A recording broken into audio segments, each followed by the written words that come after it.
Maharaj Srila Prabhupada ki jai. Hey. Ananta Koti Vaishnav Vrinda ki jai.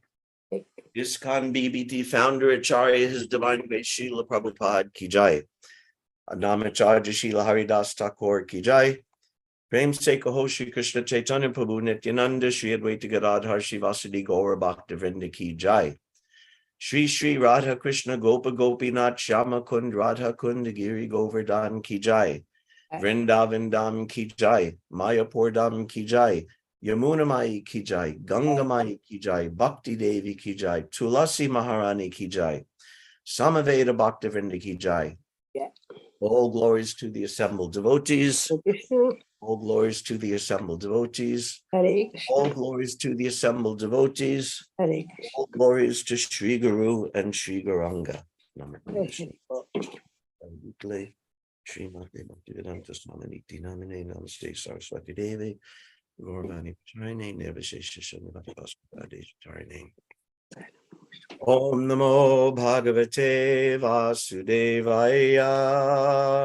Om Namo Bhagavate Vasudevaya. Om Namo Bhagavate Vasudevaya. Om Namo Bhagavate Vasudevaya. Om Namo Bhagavate Vasudevaya. Om Namo Bhagavate Vasudevaya. Reading from Srimad Bhagavatam, Canto 2, The Cosmic Manifestation, Chapter 2, The Lord in the Heart, Text 31. Tenatmanatmanamupaiti shantam anandamanandamayo vasane etam gatim bhagavatim gatoya savai punarneha visajatenga. Tenatmanatmanamupaiti shantam anandamanandamayo vasane etam gatim bhagavatim gatoya savai punarneha visajatenga. Tenatmanatmanamupaiti shantam anandamanandamayo vasane etam gatim bhagavatim gatoya savai punarneha visajatenga. Others chant, please. Enatmanatmanupaiti shantam anandamanandamayo visane etam kritim bhagavatim gatoya savai punarneha visajjatenga. Tenatmanatmanam upeti shantam anandamayo vasane etam gatim bhagavatim gatoya savai punarneha visajjatenga. Tenatmanatmanam upaiti sangam anandamayo vasane etam gatim bhagavatim gatoya savai punarneha visajjatenga. Hare Krishna.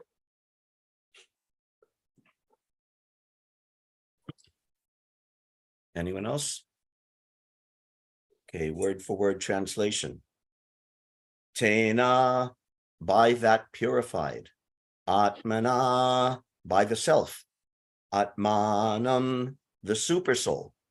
Upaiti, attains. Shantam, rest. Anandam, satisfaction. Anandamaya, naturally so being. Avasane, being freed from all material contamination. Etam, such. Gatim, destination. Bhagavatim, devotional. Gata, attained by. Ya, the person. Sa, he. Vai, certainly. Puna, again. Na, never. Iha, in this material world. Visajjate, becomes attracted. Anga, O Maharaj Parikshit. Translation. Only the purified soul can attain the perfection of associating with the personality of Godhead in complete bliss and satisfaction in his constitutional state. Whoever is able to renovate such devotional perfection is never again attracted by this material world, and he never returns. Purport by His Divine Grace Srila Prabhupada. This is a longish purport. We should specially note in this verse the description of Gatim Bhagavatim, to become merged in the rays of the Parabrahman, the Supreme Personality of Godhead, as desired by the Brahmavadi impersonalist, is not Bhagavatim perfection. The Bhagavatas never accept merging in the impersonal rays of the Lord, but always aspire after personal association with the Supreme Lord in one of the Vaikuntha spiritual planets in the spiritual sky. The whole of the spiritual sky, of which the total number of the material skies is only an insignificant part, is full of unlimited numbers of Vaikuntha planets. The destination of the devotee, the Bhagavata, is to enter into one of the Vaikuntha planets, in each of which the personality of Godhead in his unlimited personal expansions enjoys himself in the association of unlimited numbers of pure devotee associates. The conditioned souls in the material world, after gaining emancipation by devotional service,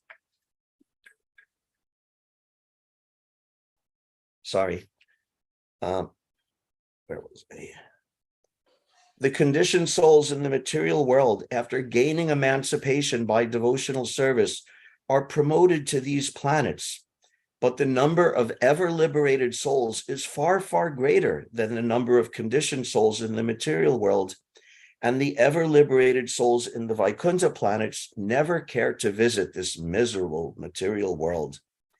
The impersonalists, who aspire to merge in the impersonal Brahma Jyoti effulgence of the Supreme Lord, but have no conception of loving devotional service to him in his personal form, in the spiritual manifestation, may be compared to certain species of fish, who, being born in the rivers and rivulets, migrate to the great ocean. They cannot stay in the ocean indefinitely, for their urge for sense gratification brings them back to the rivers and streams to spawn. Similarly, when the materialist becomes frustrated in his attempts to enjoy himself in the limited material world, he may seek impersonal liberation by merging either with the causal ocean or with the impersonal Brahma Jyoti effulgence. However, as neither the causal ocean nor the impersonal Brahma Jyoti effulgence affords any superior substitute for association and engagement of the senses, the impersonalist will fall again into the limited material world to become entangled once more in the wheel of births and deaths, drawn on by the inextinguishable desire for sensual engagement. But any devotee who enters the kingdom of God by transcendental engagement of his senses in devotional service, and who associates with the liberated souls and the personality of Godhead there, will never be attracted to the limited surroundings of the material world. In the Bhagavad Gita 8:15, also the same is confirmed, as the Lord says, "The great Mahatmas, or the Bhakti yogis, after attaining my association, never come back to this material world, which is full of miseries and is non-permanent." The highest perfection of life, therefore, is to attain his association and nothing else. The Bhakti yogi, being completely engaged in the Lord's service, has no attraction for any other process of liberation like jnana or yoga. A pure devotee is a 100% devotee of the Lord and nothing more. We should further note in this verse the two words, Shantam and Anandam, which denote that devotional service of the Lord can really bestow upon the devotee two important benedictions, namely peace and satisfaction. The impersonalist is desirous of becoming one with the Supreme, or in other words, he wants to become the Supreme. This is a myth only. The mystic yogis become encumbered by various mystic powers and so have neither peace nor satisfaction. So neither the impersonalists nor the yogi can have real peace and satisfaction, but the devotee can become fully peaceful and satisfied because of his association with the complete whole. Therefore, merging in the absolute or attaining some mystic powers has no attraction for the devotee. Attainment of love of Godhead means complete freedom from all other attractions. The conditioned soul has many aspirations, such as becoming a religious man, a rich man, or a first-class enjoyer, or becoming God himself, or becoming powerful like the mystics and acting wonderfully by getting anything or doing anything. But all these aspirations should be rejected by the prospective devotee who actually wants to revive his dormant love of God. The impure devotee aspires after all of the above-mentioned material things by perfection of devotion. But a pure devotee has none of the tinges of the above contaminations, which are the influence of material desires, impersonal speculation, and attainment of mystic powers. One can attain the stage of love of Godhead by pure devotional service or by, quote, a learned labor of love, unquote, for the sake of the devotee's lovable object, the personality of Godhead. To be more clear, if one wants to attain the stage of love of Godhead, he must give up all desires for material enjoyment. He should refrain from worshiping any of the demigods, and he should devote himself only to the worship of the Supreme Personality of Godhead. He must give up the foolish idea of becoming one with the Lord and the desire to have some wonderful powers just to get the ephemeral adoration of the world. The pure devotee is only favorably engaged in the service of the Lord without any hope of emolument. This will bring about love of Godhead or the stage of Shantam and Anandam, as stated in this verse. Tenatmanatmanamupaiti Shantam Anandam Anandamayo Vasane Etam Gatim Bhagavatim Gatoya Savai Punarneha Visajatenga. Only the purified soul can attain the perfection of associating with the personality of Godhead in complete bliss and satisfaction in his constitutional state. Whoever is able to renovate such devotional perfection is never again attracted by this material world, and he never returns. Namo Om Vishnu Padaya Krishna Prasthaya Bhutale Srimate Bhaktivedanta Swaminiti Namine Namaste Saraswati Devi Gauravani Pracharine Nirvishesha Shanivadi Paschata Deshatarine. Hare Krishna. A beautiful verse and a very emphatic purport from Srila Prabhupada.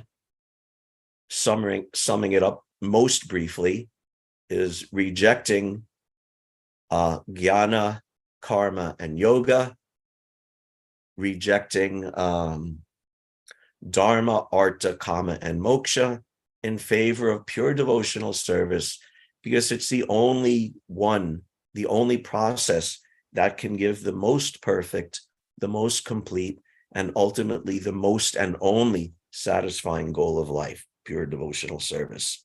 He explains in the purport, and this is in the verse. Very beautiful verse, also very nice poetry. You may have noticed the word repetition in it. I like to notice and point out these things like Tain Atman Atmanam, Atma Atmanam, Atma twice, Anandam Anandamayo, the word Ananda twice, Gatim Bhagavatim Gato, so Gatim Gato, same word repeated twice, creates a very nice rhythmic lilt or poetic feel to the verse. Very beautifully done. All congratulations to Shukadev and Parikshit and Vyasadeva who compiled it. Very nicely done.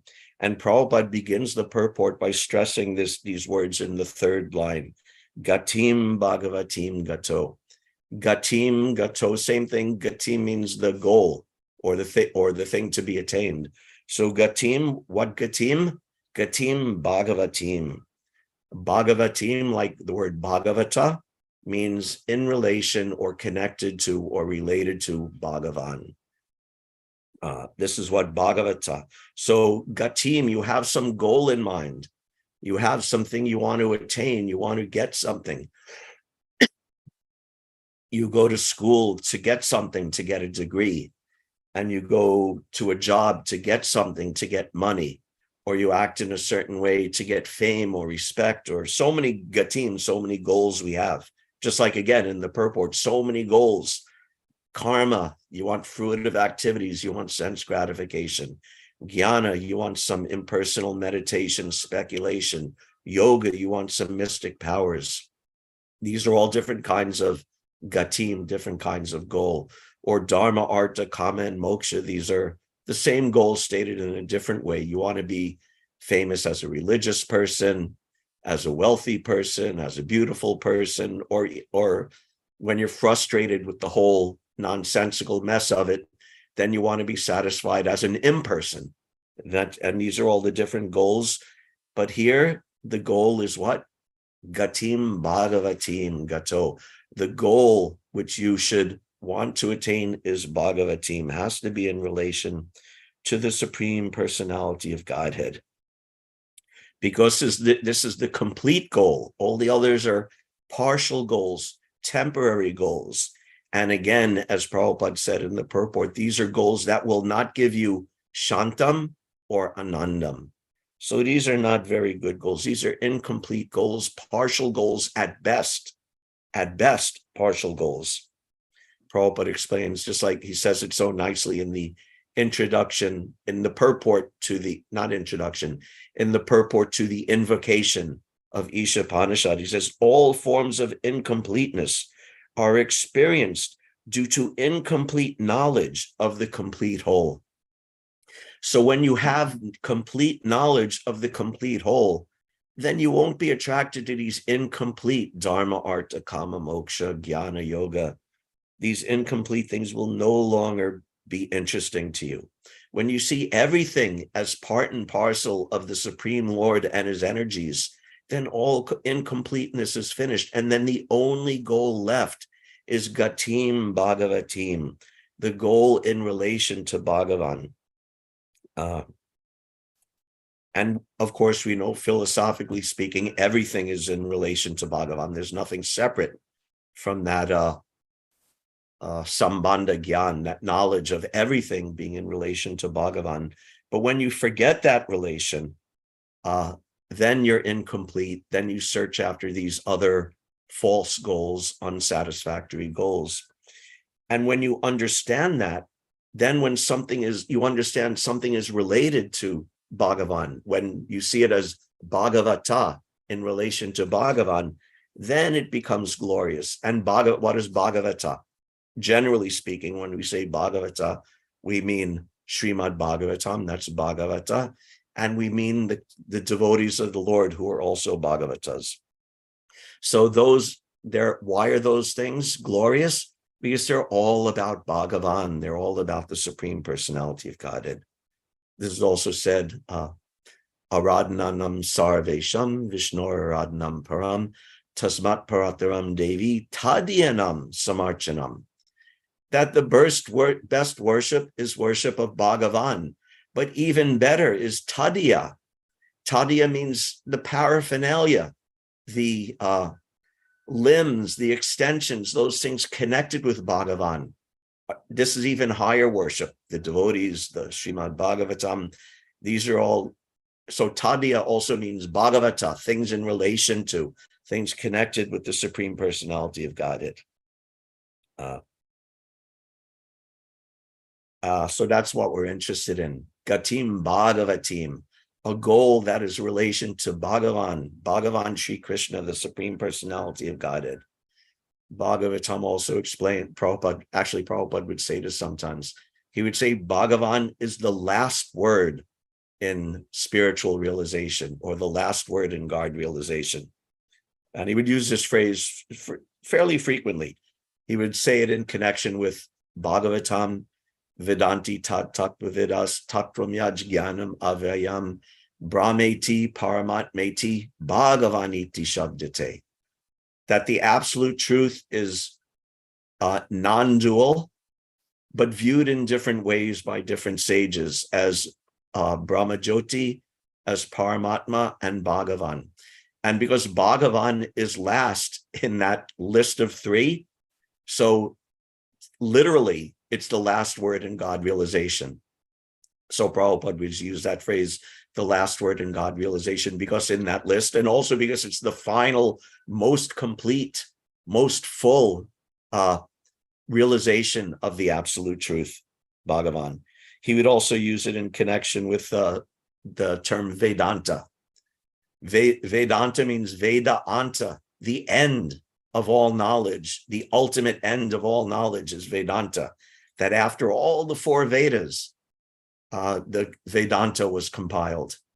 And then, of course, after the Vedanta was compiled, the Srimad Bhagavatam was compiled as an even more complete Vedanta, as the perfect Vedanta, Veda Anta, the end of all knowledge. So in that sense, also, the last word in God realization is understanding of Bhagavatam. So this is clever wordplay by Srila Prabhupada, and also drilling into us this point, Bhagavan realization, Gato Bhagavatim Gato, that the goal is in relation to Bhagavan, the Supreme Personality of Godhead, and nothing else. Let's see. So this is, we approach the Bhagavata. There's also Nasta Presha Bhadreshu Nityam Bhagavata Sevaya. And Nityam Bhagavata Sevaya means continually, eternally serving the book Bhagavat, Srimad Bhagavatam, and eternally and continually serving the devotee Bhagavat. Prabhupada explains this idea, let's see, in the purport to that verse. Yes, Nasta Praisha Bhadreshu Nityam Bhagavata Sevaya. And in the purport, he says, there are two types of Bhagavatas, namely the book Bhagavata and the devotee Bhagavata. Both the Bhagavatas are competent remedies, and both of them, or either of them, can be good enough to eliminate the obstacles. A devotee Bhagavata is as good as the book Bhagavata, because the devotee Bhagavata leads his life in terms of the book Bhagavata, and the book Bhagavata is full of information about the personality of Godhead and his pure devotees who are also Bhagavatas. Bhagavata book and person are identical.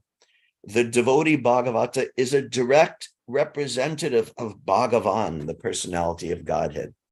So Gatim Bhagavatim Gato means a perfect representative of Bhagavan, that Bhagavan is the goal of our realization through the devotees, through the Srimad Bhagavatam, through all of the Bhagavata activities we do, that this is the goal.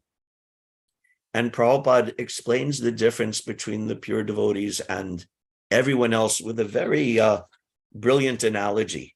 He gives the analogy of the fish who is born in the rivers and rivulets, and then after it's hatched, after it's born, it swims down the river and lives in the ocean.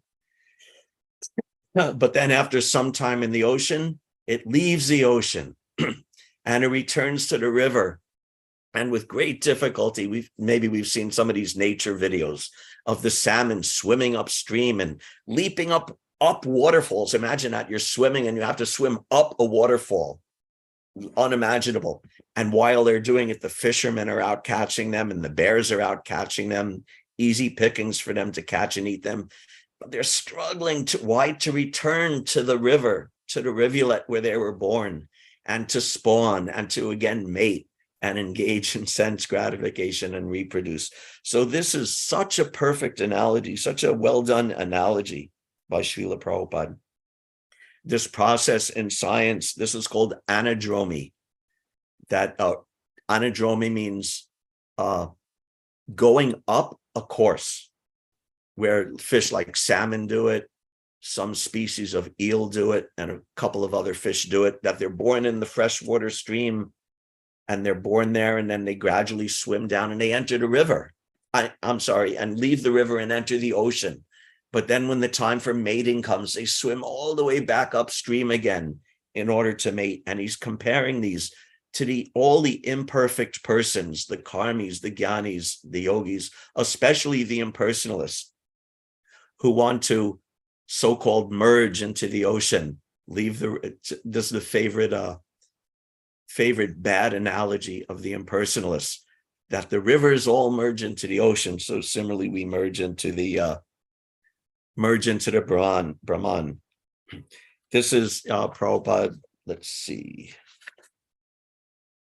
Oh, right. When Prabhupada was in Boston and he was speaking at one university, and one boy started speaking and said, all is one. Just as the rivers enter into the ocean, so we all enter into the ultimate oneness. And Srila Prabhupada replied that although the river goes to the ocean, its place in the ocean is not permanent. Again, that water evaporates into the sky, forms clouds, and falls back onto the land. To argue that spiritually everything becomes one as the rivers go to the ocean, then the boy would have to accept the actual conclusion. The water again falls back onto the land. Similarly, those spirit souls who try to merge into the absolute must again fall back into the material world. Prabhupada thoroughly defeated the impersonal notion of oneness. The boy sat down silent. There were no other questions. Talking with his disciples afterwards, Prabhupada said sarcastically, people today do not even know how to ask a good question. These impersonalists always ask the same hackneyed question about the river going into the ocean. So Prabhupada explained about what is a good analogy and what is a bad analogy.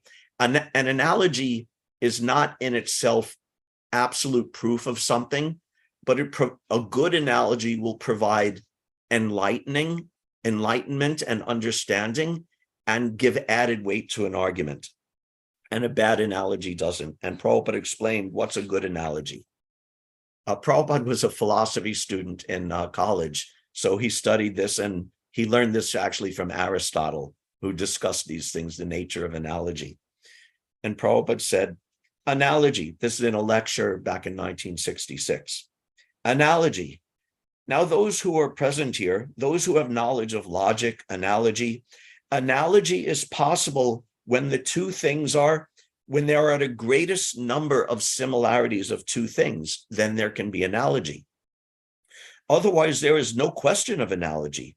Just like if I say, oh, this lady's face is just like the moon. Now there must be some similarity in this face and the moon. As the moon is bright and very beautiful, therefore this face must be very beautiful and very bright. But if the face is ugly, how can I compare with the moon? So whenever we make some analogy, there must be greater points of similarity, greater number of points of similarity. So the analogy of the rivers flowing into the ocean as the impersonalists use it is a bad analogy, because there's not really much similarity. And Prabhupada says, if you actually analyze the analogy, the real conclusion is that we leave that ocean and return back to fall back onto the land again, to repeat the cycle again and again. That's the actual proper analogy. Similarly, this example of the salmon swimming upstream is such a perfect analogy, such a spot-on analogy, that we're born in the rivers. We're stuck in where we make our appearance. We're born in this material world, and we're suffering and we're frustrated. So we swim and we perform austerities and meditate and impersonal and yoga and blah, blah, and all this and that. And I've left the river. I've entered the ocean. I'm liberated. But what happens after some time? Because it's not gatim bhagavatim, because it's not an ultimate resting place, because it doesn't take into account the actual nature of the spirit soul, that living in the ocean is ultimately not satisfying, And they say, oh, let me again enter the river. And with great difficulty, swimming against the current. What does against the current mean? It means you're actually working against your own nature as spirit soul to swim against the current up the river back to this life of sex and sense gratification and I, me, and mine, and enjoying your senses and pride and dharma, artha, kama, and moksha. This is all against the current of our nature. And then with great difficulty, you swim back and you mate, you enjoy your senses like the fish does. And what happens to the salmon after it swims upstream, evading the bears and the fishermen, and now the rivers are dammed so that the fish can't even make it. But after evading all that and they return to the river and they finally mate, what happens? They die. Right after that, the salmon die. So this is such a perfect analogy for the condition in the material world, that if you ignore the supreme personality of Godhead, but seek some kind of gatim, some kind of goal, that goal cannot last. Patantino najita yusmarangraya. As long as you're ignoring the lotus feet of Krishna, then you must fall down from your position of imagined superiority. So this is analogy. This is the perfect analogy. Then on the other side, there are cases where there is zero analogy. There's no more, things are so dissimilar that they actually cannot be analogized. And for that, let's look at, yes, Srimad Bhagavatam, chapter 1, text 18, text 13. Tulayama lavenapi na swargam na punar bhavam bhagavata sangi sangasya martyanam kim utashisha. The value of a moment's association with the devotee. And who's the devotee? Bhagavat sangi sangasya. Associating with those who are associating with Bhagavan. This is the Bhagavata, the same Bhagavata we've been hearing about. The value of a moment's association with the devotee of the Lord cannot even be compared to the attainment of heavenly planets or liberation from matter, or what to speak of worldly benediction in the form of material prosperity, which are for those who are meant for death. So here's a case where no analogy is possible. That devotion to Krishna, love of Krishna, and ultimately gaining association with Krishna is such a perfect, amazing thing that you can't compare it in any way. Tulayama lavenapi, tulayama, you can't, tulayama means like a balance, like a scale. You can't balance it. You can't compare it with these other degraded things of karma, jnana, yoga, these materialistic paths. There's no point of comparison. There's no analogy. There's nothing in common between them. So this is the goal, gatim bhagavatim gato, to attain this goal of devotional service to Krishna. And how to attain it? That's also described in today's verse. Let's see. Anandam anandamayo vasane. This word avasane. Avasane means to completely cease, complete absolute cessation of something, complete ending, the absolute finishing of something. This is avasane. So when you're completely purified, when all the dirt, when all the anyahabilashita shunyam, jnana karmadyanavritam, when there's no more trace of desire for karma and jnana and yoga and all these other things motivating you, then it becomes possible. Because what does purification mean? Purification means that you have something pure, or you have something valuable or desirable, but it's mixed and it's covered by useless or dirty or nasty or unpleasant things. So what does purification mean? Purification means not creating something new, but removing that dirt, that contamination, that covering. This is what purification is. Just like if you have some gold ore then by heating and melting and smelting and whatever process is done, you're not creating gold out of nothing, but you're removing all the extraneous ore and elements and contamination from it until all that's left is pure gold. Or the example is also given of sugarcane, that you have sugarcane, the raw sugarcane, like a stick of sugarcane, and within it is sugar. So you're not creating sugar out of nothing. The sugarcane is already there with the sugar in it. But first you put it through the press and you get the sugarcane juice, which is an even more concentrated form of sugar. Why? Because all of the cellulose and wood and fiber and, you know, all the woody bits that you have to chew on to get at the sugarcane juice, this has been removed. Now you just have the juice. But then you boil it. And as you boil it, the water is evaporating. And as you boil it, the different contaminants and minerals and proteins in it are coagulating and rising to the top, and you're skimming them off. And gradually that sugarcane juice becomes molasses. And as you cook it even further, it becomes sugar, pure sugar, candy. What's it called? Jaggery, right? It becomes the pure sugar. You're not creating something new, but you're removing the impurities. So this is avasane. When you're completely purified, everything else removed, all the extraneous things removed, when all of the coverings of the soul and the false desires that accrete onto the soul through its misidentification with matter, when all of that is removed, then the pure being is left. Then all that's left is gatim bhagavatim. Then your only goal is the personality of Godhead. Just like later in this second canto, later on, when the 10 topics of Srimad Bhagavatam are described, one of those is mukti, or liberation, and it's described, muktir hitva anyata rupam swarupena vyavastati. Liberation, Prabhupada would say, liberation doesn't mean you're growing forearms or getting matted locks or any of this or that. Liberation means muktir hitva anyata rupam. It means all the other false identification, false identities are being removed. Swarupena vyavastati. And when you do that, then your swarupa, your actual real form, can be revealed, can be manifested. What's that other,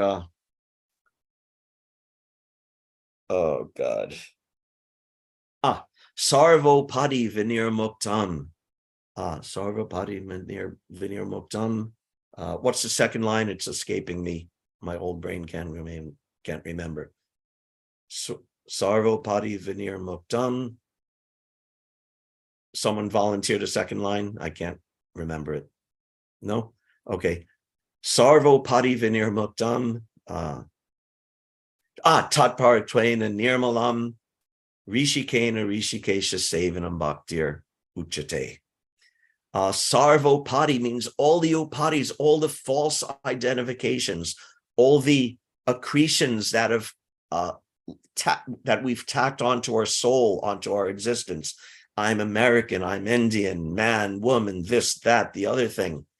And all the things we desire because of that. They were desiring money, wealth, or up to liberation. Because of that, sarvopadi, vinir muktam, you become completely free from all of those other false designations.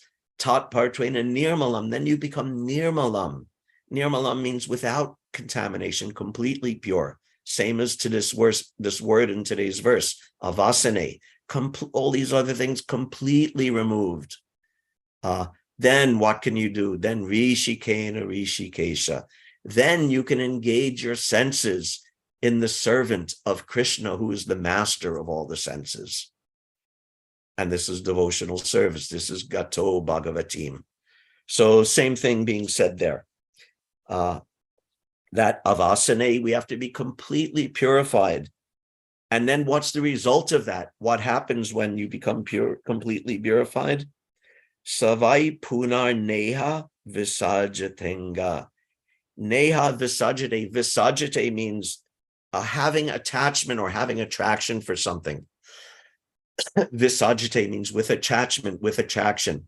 But if you actually approach Krishna and serve Krishna and engage your senses in pleasing the senses of Krishna, then neha visajite, then you have no more attraction for this miserable and temporary material existence.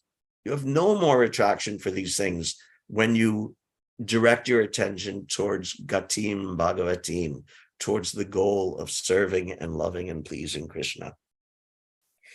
And why is this significant? Because this attraction to all these other things is what is driving our material existence in this life, from man to man, to woman, from job to job, from desire to desire, or over the course of lives, from life to life. Now I'm an American, then I'm an Indian, then I'm an Australian, then I'm a this, or from species to species. Now I'm a Brahma, now I'm an Indra, now I'm a cockroach, now I'm a human. It's all being driven by visajite, by all these desires that we've collected onto us to cover our pure nature as spirit soul. And when you approach Krishna, then savai punar neha visajate. Then neha visajate, then no more do you have attraction for these material things. Param drushvan navartate. When you get a higher taste, then automatically the lower taste of all these material desires go away. And when that happens, there's no more inertia, there's no more impetus, there's no more motor running to push us to material life after life after life after life, and desire after desire after desire. That's cut off.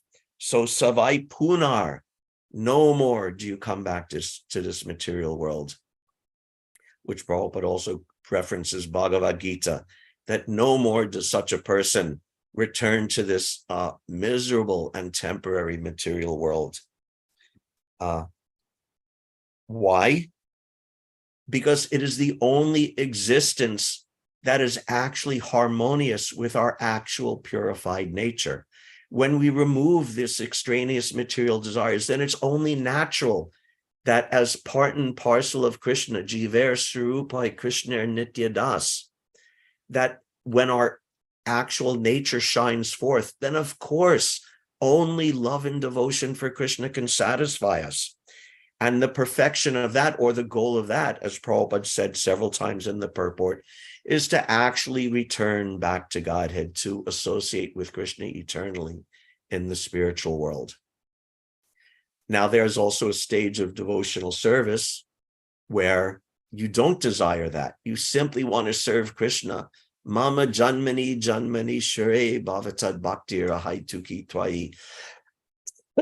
Even life after life, I don't go back to Godhead, fine, but I just want to go on serving you. But generally speaking, we desire to return to Krishna, to be with Krishna.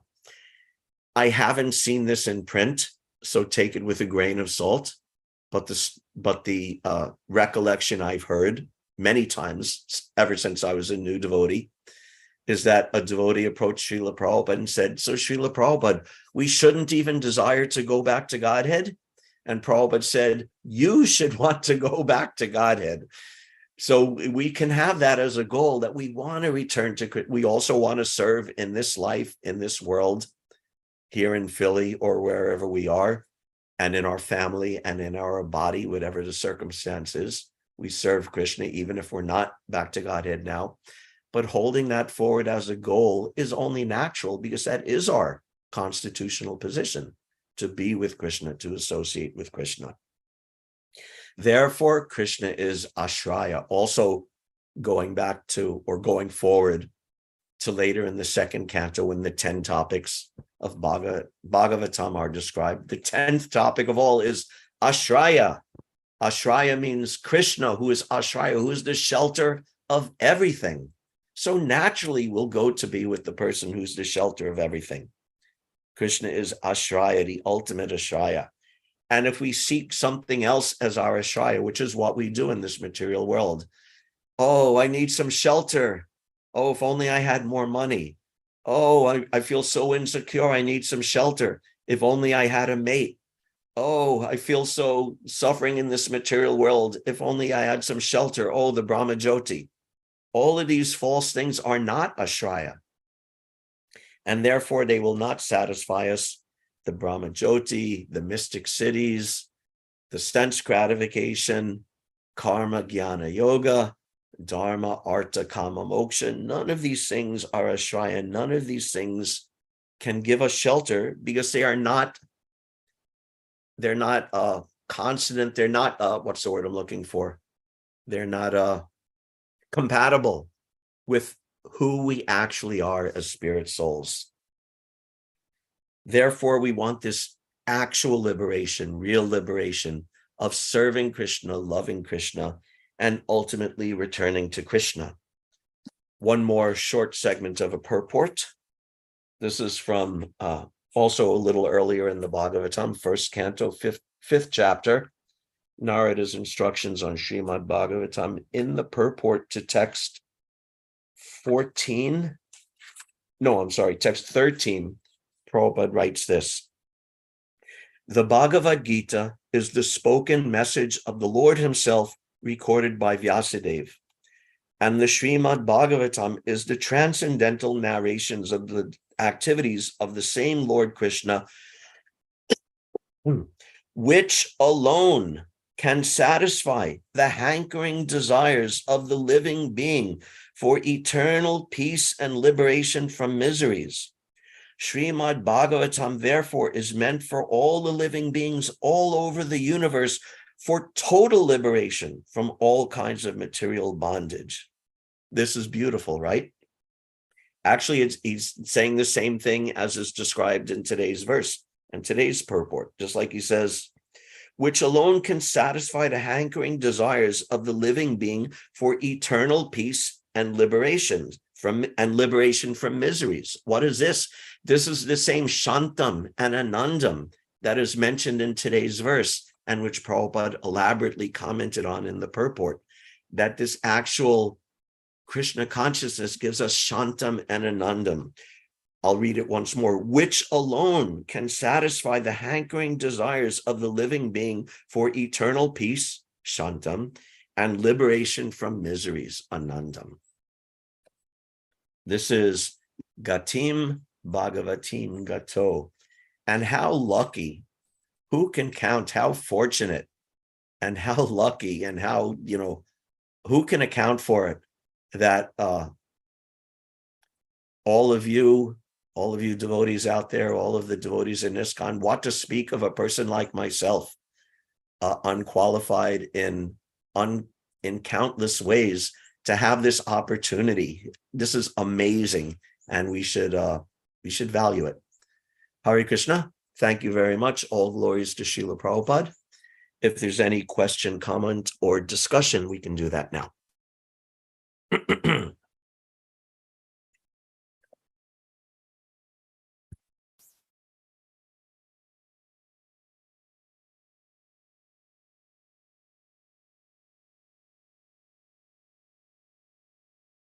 Yes, Dronacharya Prabhu. Hare Krishna and Acharya Prabhu. I just wanted to thank you so much for that beautiful description, and I just wanted to say I can't wait until that happens. Where the material desires, are no longer pulling us, to enjoy, and that we're absorbed in the loving service of Krishna. Yes. It just sounds so appealing. That's all. Just Hare Krishna. Yes. Thank you. Yes, it is appealing. We hear about it, and it's so appealing and so attractive. And it takes, so what's Rupa Goswami say? Patience and enthusiasm, right? You need the enthusiasm and, I want to attain this, but also patience, realizing okay, I'm on the path, it'll come. I'm working to purify, just like I talked about purifying the gold or the sugar syrup. So we're in the process. So a little patience and a lot of enthusiasm, and we'll get there. Thank you. Anything else, question or comment?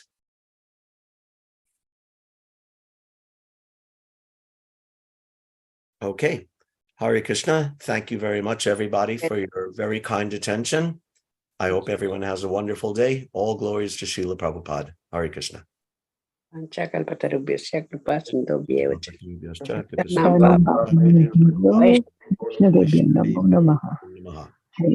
Hare Krishna. Jai Krishna Prabhu.